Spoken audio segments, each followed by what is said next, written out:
तो कैसे दोस्तों, उम्मीद करता हूँ कि आप लोग अच्छे होंगे और अपना ख्याल आप लोग अच्छे से रख रहे होंगे। दोस्तों, कुछ नौकरियाँ इस तरह की होती हैं जो बहुत लंबे समय के इंतज़ार के बाद निकलती हैं, या आप एक तरीके से कह सकते हैं कि बड़ी अनोखी होती हैं, क्योंकि सैलरी बहुत अच्छी आपको इसमें दी जाती है, लेकिन ये बड़ी सिलेक्टिव होती हैं नौकरियाँ। तो ऐसी ही एक जॉब ऑफ़र के बारे में मैं आपको बताने वाला हूँ, और अगर आपको ये पता है या आपने इसके पहले इस जॉब ऑफ़र के बारे में पढ़ा है तो ये आपके लिए और बेहतर हो सकता है, और अगर नहीं आप जानते तो मैं आपको बता देता हूँ।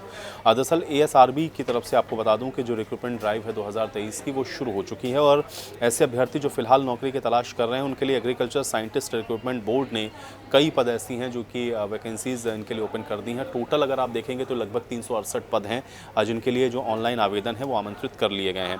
अब इसके लिए आपको एग्रीकल्चर साइंटिस्ट रिक्रूटमेंट बोर्ड के लिए जो एलिजिबिलिटी है वो मैं आपको बता देता हूँ, क्योंकि इसके लिए आपको कैसे अप्लाई करना है ये जानना आपको ज़रूरी है, क्योंकि इसी के तहत जो 368 पद हैं वो भरे जाने हैं। अब आवेदन करने के लिए अभ्यर्थियों को SSRB की जो ऑफिशियल वेबसाइट है उस पर जाना होगा, और इस पर आप जब जाएंगे तो जो भर्ती की प्रक्रिया है वो आपको दिखेगी। 18 अगस्त से 8 सितंबर तक आयोजित होगी, यानी कि 18 तारीख से फॉर्म के जो सबमिशंस हैं वो शुरू हो जाएंगे, और 8 सितंबर तक फॉर्म के सबमिशन की लास्ट डेट है। तो समय आपके पास अच्छा खासा है। अभ्यर्थियों को SRB की जो ऑफिशियल वेबसाइट है उस पर जाना होगा।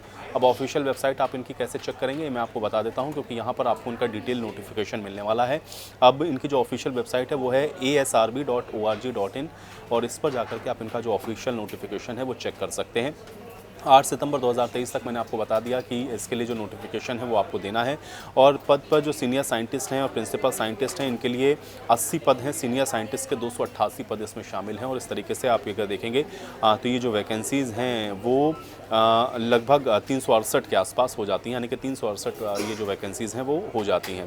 आवेदन इसके लिए कौन कर सकता है, जैसे मैंने आपको बताया, चूँकि अलग अलग कैटेगरीज़ के लिए यहाँ पर आवेदन मांगे गए हैं। तो प्रिंसिपल जो साइंटिस्ट हैं उनके लिए आवेदन करने की अधिकतम आयु 52 साल है। सीनियर साइंटिस्ट के लिए आवेदन करने की अधिकतम आयु इसमें 47 साल जो है निर्धारित की गई है। और अगर इस एज वर्ग में आप आते हैं और आपको इसके लिए अप्लाई करना है तो इनका जो नोटिफिकेशन है वो आप ज़रूर चेक कर लें, क्योंकि इसमें अलग अलग, क्योंकि बहुत सारी पोस्ट हैं, 368 पोस्ट हैं, इसलिए अलग अलग क्राइटेरिया उसमें डिसाइड किया गया, और उसी के आधार पर आप आवेदन कर सकते हैं। तो उम्मीद करता हूँ कि जानकारी आपको अच्छी लगी होगी। मिलते हैं अगले वीडियो में।